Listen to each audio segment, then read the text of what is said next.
mun hayang ningali makhluk Allah anu teu pernah maksiat malaikat, mun hayang ningali makhluk Allah nu salilana maksiat setan, nu kadang-kadang maksiat kadang-kadang taat bawaan kula ngan lobaan maksiat hampir nyarupaan ka setan.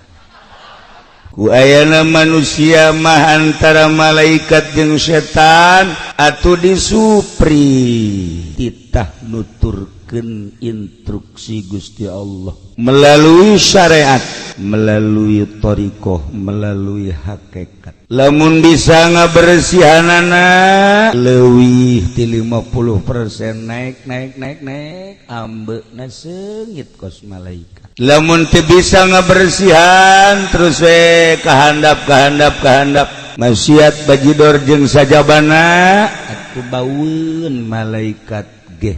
Lamun hayang urang nyarupaan ka malaikat urus awak make fikih, tapi lamun diurus sakadar make syariat fikih doang mah kadang-kadang ngan zahirna doang nu bagus. Jubah ngangsar kahandap, sorban make tilu, jubah make tilu.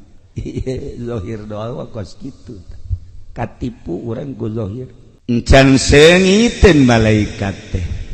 Tapi ketika dirarapi batinna ulah aya panyakit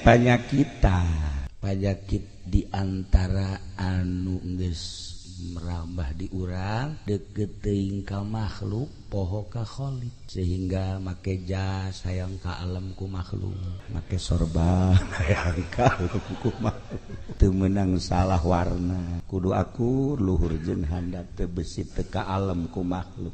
Nah ieu teh calon dan nu kos kitu pisateun